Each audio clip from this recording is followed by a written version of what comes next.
Hello everyone, जय हिंद।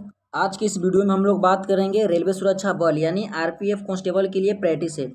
देखिए यह प्रैक्टिस सेट नंबर 6 है। तो इससे पहले 5 तक ऑलरेडी कंप्लीट करा दिए गए हैं, तो जिसके लिए अलग से प्लेलिस्ट बना दिए गए हैं। तो चलिए आज की इस वीडियो में हम लोग डिस्कस करेंगे प्रैक्टिस सेट नंबर 6। इससे जितने भी सारे प्रश्न बनेंगे जीके जीएस का, उन सारे प्रश्नों को हम लोग डिस्कशन करेंगे। एक एक कर सारे ही सेट को हम लोग इसमें कवर करेंगे प्रतिदिन। तो आप लोग हमारे टेस्ट सीरीज से जुड़ने के लिए आप हमारे यूट्यूब चैनल को जरूर सब्सक्राइब कर ले, जिससे कि आगे आने वाले वीडियो का नोटिफिकेशन आपको मिलता रहे। और इन सारे प्रश्नों का पीडीएफ डाउनलोड करना चाहते हैं तो डिस्क्रिप्शन में आपको टेलीग्राम का लिंक मिल जाएगा, वहां से आप लोग ज्वाइन हो जाइए। तो चलिए आज का हम लोग अपना प्रैक्टिस सेट स्टार्ट करते हैं, आखिरी तक जरूर बने रहिएगा।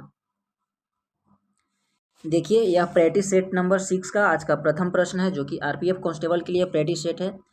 आज का प्रश्न क्या है? फर्स्ट प्रश्न है कि सिमुक निम्न में से वंश में से किसका संस्थापक था? तो अगर सिमु की बात किया जाए तो यह सतवाहन वंश का संस्थापक था।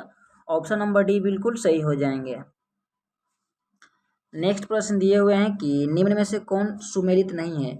इनमें से सुमेलित कौन सा हो जाएंगे? तो देखिए उदयगिरी गुहा अभिलेख। तो अगर उदयगिरी गुहा अभिलेख की बात किया जाए तो प्रभावती गुप्त के द्वारा नहीं, चंद्रगुप्त द्वितीय के द्वारा इसे बनाया गया था। नेक्स्ट है कि मंदेश्वर अभिलेख, तो यह मालवा नरेश यशोवर्धन के द्वारा बनाया गया था। तो यहाँ पे दोनों गलत है। नेक्स्ट है कि अहोल अभिलेख, तो इसके लिए पुलकेशिन द्वितीय हो जाएंगे, भानुगुप्त नहीं। इसमें से सभी गलत हो जाएंगे, तो ऑप्शन डी बिल्कुल सही हो जाएंगे।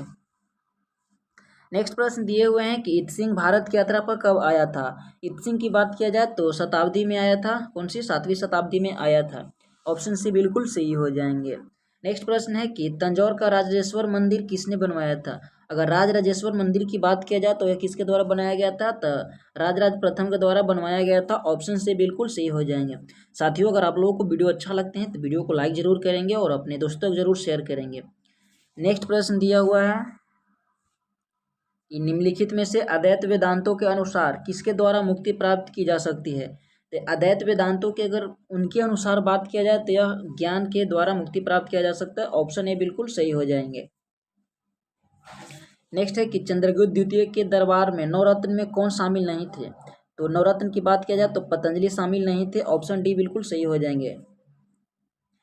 इसमें से बात किया जाए कि चंद्रगुप्त द्वितीय के दरबार में कौन कौन रहते थे, तो ये कालिदास हो जाएंगे, वराहमिहिर, घटपखर, शंकु, छड़पन, वरुचनी, बुताल और भट्ट जैसे विद्वानों इनके दरबार में रहते थे। ऑप्शन इसके हिसाब से डी हो जाएंगे। नेक्स्ट प्रश्न दिए हुए हैं कि किस वायसराय के समय बिहार में भारतीय राष्ट्रीय कांग्रेस का द्वितीय अधिवेशन गया में संपन्न हुआ था? तो उस समय अगर गया में संपन्न हुआ था उसमें लॉर्ड रीडिंग थे। कौन थे? तो ऑप्शन डी बिल्कुल सही हो जाएंगे। लॉर्ड रीडिंग की अगर कार्यकाल की बात की जाए तो 1921 से 26 तक इनका कार्यकाल रहा था। 1921 में देखिए मोपला विद्रोह हुआ था इन्हीं के समय में। 1922 में चौरी चौरा हत्याकांड हुआ था, तो लॉर्ड रीडिंग के समय ही हुआ था। 1923 में अगर बात की जाए तो मोतीलाल नेहरू और चित्तरंजन दास इलाहाबाद में स्वराज पार्टी की स्थापना किए थे। सारे ही घटना लॉर्ड रीडिंग के ही शासनकाल में हुआ था, तो आप लोग ध्यान रखिएगा। ऑप्शन डी बिल्कुल सही हो जाएंगे। नेक्स्ट प्रश्न दिए हुए यहाँ पे देखिए मिलान करने वाले दिए हुए हैं प्रश्न, एक बार हम लोग पढ़ते हैं सूची 1 और सूची 2 से। दिया हुआ है कि फकीर विद्रोह 1776 से 1777 में चला था। तो फकीर विद्रोह के किनके द्वारा चलाया गया था? तो यह हो जाएंगे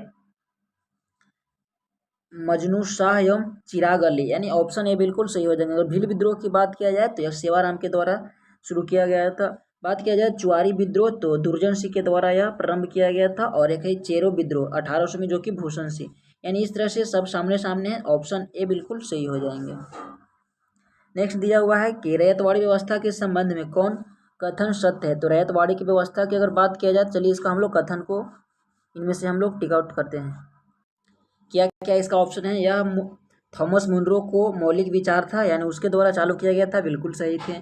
इस व्यवस्था में किसानों से सीधा लगान लिया जाता था, यह भी सही है। नेक्स्ट है कि इस व्यवस्था में किसानों को भूमि का स्वामी बना दिया जाता था। तो इनमें से सारे ही कथन सही हैं। ऑप्शन डी बिल्कुल सही हो जाएंगे। नेक्स्ट प्रश्न दिए हुए हैं कि लॉर्ड माउंटबेटन को भारत का वायसराय कब नियुक्त किया गया था? लॉर्ड माउंटबेटन को इनमें से कोई डेट नहीं है जो नियुक्त किया गया था। ऐसे इनको 24 मार्च को मैं बता देता हूँ। देखिए 24 मार्च 1947 को भारत का गवर्नर जनरल माउंटबेटन को बनाया गया था, और 3 जून 1947 को माउंटबेटन योजना घोषित किया गया था। तो आप लोग ध्यान रखिएगा। तो इसमें ऑप्शन डी हो जाएंगे। नेक्स्ट प्रश्न है कि महात्मा गांधी 1943 में मुख्य रूप से कहाँ के उपासक के लिए उपासक किया था? देखिए, भारत छोड़ो आंदोलन के दौरान ब्रिटिश सरकार के हिंसा के खिलाफ विरोध प्रदर्शन किया था। क्विट इंडिया मूवमेंट 1943 में ही आया था। तो इसी के दौरान इनको विरोध प्रदर्शन के खिलाफ, हिंसा के खिलाफ, यानी इसको उपासक किया गया था। नेक्स्ट प्रश्न दिया हुआ है कि असहयोग आंदोलन के कार्यक्रम में कौन सा कार्य शामिल नहीं था। यह हो जाएंगे कि संवैधानिक साधनों के माध्यम से स्वरोजगार प्राप्त करना, जो कि ऑप्शन डी बिल्कुल सही हो जाएंगे। नेक्स्ट प्रश्न है कि भारतीय संविधान में राष्ट्रपति द्वारा संयुक्त अधिवेशन निम्न में से किस विधेयक के संदर्भ में बुलाया जा सकता है। अगर इसका संयुक्त अधिवेशन की बात किया जाए तो इसको सबसे प्रथम बार है कि इसको कौन बुलाता है, तो ये तो राष्ट्रपति जी के द्वारा बुलाया जाता है। यानी साधारण विधेयक इसमें हो सकता है, संविधान संशोधन विधेयक नहीं, वित्तीय विधेयक तो हाँ, साधारण विधेयक और वित्तीय विधेयक के लिए बुलाया जा सकता है। धन विधेयक के लिए ये तो लोकसभा में होते हैं। तो इस तरह से 13 का हो जाएंगे 1 और 3, यानी ऑप्शन नंबर ए बिल्कुल सही हो जाएंगे। नेक्स्ट प्रश्न दिए हुए हैं कि 1946 में गठित अंतरिम सरकार में कार्यपालिका परिषद के उपसभापति थे, तो कौन थे उपसभापति? तो जवाहरलाल नेहरू हो जाएंगे, जो कि ऑप्शन नंबर ए बिल्कुल सही हो जाएंगे। नेक्स्ट प्रश्न दिए हुए हैं कि भारत के मूल संविधान में राज्यसभा सदस्यों के लिए कार्यक्रम निर्धारित किया गया था, तो कितने वर्ष निर्धारित किए गए थे? तो यह हो जाएंगे, इनमें से कोई नहीं है। तो अगर उस समय की बात किया जाए तो उस समय इनके लिए 6 वर्ष के लिए ही, तो भारत के मूल संविधान में राज्यसभा सदस्यों का कार्यकाल निर्धारित किया गया, तो उस समय ही 6 वर्ष के लिए था मूल संविधान में। अच्छा, मूल संविधान की बात किया जाए तो उसमें कोई चर्चा नहीं था इसके लिए, राज्यसभा के लिए, तो ऑप्शन नंबर डी हो जाएंगे। यहाँ पे मूल संविधान की बात कर रहे हैं, तो ऑप्शन डी बिल्कुल सही हो जाएंगे। नेक्स्ट प्रश्न दिए हुए हैं कि निम्नलिखित में से किसमें भारतीय संविधान के अंतर्गत समान जो नागरिक संहिता का उपलब्ध शामिल है। तो यह नीति निर्देशक तत्व में हो जाएंगे, जो कि ऑप्शन डी बिल्कुल सही हो जाएंगे, जो कि भाग 4 में आते हैं। यह कौन सा भाग हो जाएंगे? भाग 4 में, जिसमें 36 से 51 आर्टिकल का इसमें हम लोग का वर्णन किया गया। और अगर इसका बात किया जाए समान नागरिक सिविल संहिता, तो यह आर्टिकल 44 में गोवा राज्य में लागू है, और अभी हाल ही में उत्तराखंड में भी यह लग गया है। नेक्स्ट प्रश्न दिए हुए हैं कि निम्नलिखित में से किस निकाय का भारतीय संविधान में उल्लेख नहीं है। क्षेत्रीय परिषद का भारतीय संविधान में उल्लेख नहीं है, जो कि ऑप्शन नंबर सी बिल्कुल सही हो जाएंगे। नेक्स्ट प्रश्न है कि उच्च न्यायालय के मुख्य क्षेत्राधिकार निम्नलिखित में से कौन सा नहीं है। तो उच्च न्यायालय की बात किया जाए तो यह परामर्शदायी क्षेत्राधिकार, ऑप्शन डी बिल्कुल सही हो जाएंगे। नेक्स्ट प्रश्न है कि निम्नलिखित में से किस राज्य में विधान परिषद नहीं है। यह हो जाएंगे तमिलनाडु, ऑप्शन नंबर डी बिल्कुल सही हो जाएंगे, तमिलनाडु में विधान परिषद नहीं है। नेक्स्ट है कि पंचायत चुनाव कराने का निर्णय किसके द्वारा लिया जाता है। तो यह लिया जाता है राज्य सरकार के द्वारा, यानी ऑप्शन नंबर सी बिल्कुल सही हो जाएंगे, जिसके लिए 7वीं, अगर इसका बात किया जाए कि 7वीं अनुसूची में इसका प्रावधान दिया गया, और आर्टिकल की बात किया जाए तो 243 का के में इसका पंचायत चुनाव के लिए उसमें दिया गया है, प्रावधान है। नेक्स्ट प्रश्न की बात किया जाए तो क्या हो जाएंगे कि भारत के सर्वोच्च न्यायालय के कार्यवाहक मुख्य न्यायाधीश की नियुक्ति करता है, तो किसके द्वारा कराया जाता है। तो राष्ट्रपति जी के द्वारा हो जाएंगे, ऑप्शन सी बिल्कुल सही हो जाएंगे। अनुच्छेद 126 में दिया गया है कि सर्वोच्च न्यायालय कार्यवाहक मुख्य न्यायाधीश की नियुक्ति राष्ट्रपति द्वारा की जाएगी। नेक्स्ट प्रश्न है कि निम्नलिखित में से कौन सा संविधान संशोधन 8वीं अनुसूची के भाषा से संबंधित नहीं है। यह हो जाएंगे 36वां संविधान संशोधन 1975 में, यानी ऑप्शन नंबर बी बिल्कुल सही हो जाएंगे। नेक्स्ट प्रश्न दिया हुआ है, एशियाई जंगली गधा कहाँ पाए जाते हैं। तो यह कच्छ के रण में पाए जाते हैं, 23 का ऑप्शन सी हो जाएंगे, जो कि गुजरात राज्य में स्थित है। नेक्स्ट है कि विश्व मौसम विज्ञान संगठन का मुख्यालय कहाँ स्थित है। अगर मौसम संगठन का मुख्यालय की बात किया जाए तो यह जिनेवा स्विट्जरलैंड में हो जाएंगे, ऑप्शन बी बिल्कुल सही हो जाएंगे। इसके स्थापना की बात किया जाए तो 1950 में स्थापना किया गया था, यूएनओ को इकाई यह है। नेक्स्ट है कि किस बायोम में सबसे कम तापांतर पाया जाता है। तो सदाबहार वर्षा वन बायोम, यानी ऑप्शन डी बिल्कुल सही हो जाएंगे। नेक्स्ट प्रश्न है कि निम्न में से किस शहर को निरंतर बहने वाले झरनों का शहर कहा जाता है। तो यह कहा जाता है विकेटो को, यानी क्विटो, ऑप्शन नंबर बी बिल्कुल सही हो जाएंगे, जो कि यह इक्वाडोर में स्थित है। क्वेटो, इक्वाडोर की राजधानी क्वेटो हो जाएंगे। क्वीन ऑफ एड्रियाटिक की अगर बात किया जाए तो यह इटली कहा जाता है, जो कि वेनिस है, तो क्वीन ऑफ एड्रियाटिक के नाम से जाना जाता है। अगर शिकागो के उपनाम की बात किया जाए तो इसे हवा का शहर कहा जाता है, शिकागो, जो कि यूएसए में स्थित है। वहीं बात किया जाए कि एंटलिच की मोती, तो क्यूबा कहा जाता है। यह सारे इनका उपनाम है इन सारे नगरों का। गोल्फ गेंद की वजन कितना होता है, तो नेक्स्ट प्रश्न है, तो 27 का ऑप्शन ए हो जाएंगे 45.94 ग्राम, ऑप्शन ए बिल्कुल सही हो जाएंगे। नेक्स्ट प्रश्न है कि वाचस्पति पुरस्कार किस क्षेत्र में दिया जाता है, तो यह पुरस्कार दिया जाता है संस्कृत साहित्य में, जो कि ऑप्शन बी बिल्कुल सही हो जाएंगे। नेक्स्ट प्रश्न है कि निम्न में से किस व्यक्ति को गुरुजी के उपनाम से जाना जाता था, तो यह जाना जाता था MS गोलकवर को, गोलवरकर को, यानी ऑप्शन बी बिल्कुल सही हो जाएंगे 29 का। बात किया जाए रविंद्रनाथ टैगोर जी को, तो इनको जाना जाता था गुरुदेव, और मोहन, यहाँ पे दिया हुआ है कि मदन मोहन मालवीय को महामाया के नाम से जाना जाता था। क्या जाना जाता था? महा महामना जाना जाता था। चक्रवर्ती राज गोपालाचार्य जी की बात किया जाए तो राजा जी इनको कहा जाता था। देखिए इस पे लिखना मुश्किल होता है, तो इसलिए आप लोग सुन लीजिएगा। नेक्स्ट है कि लीमा और नूरा लीमा किस राज्य का प्रमुख लोक नृत्य है, तो अगर लीमा और यहाँ पे दिया हुआ है कि नूरा लीमा की अगर बातें किया जाए तो यह नागालैंड से संबंधित हैं, ऑप्शन डी बिल्कुल सही हो जाएंगे।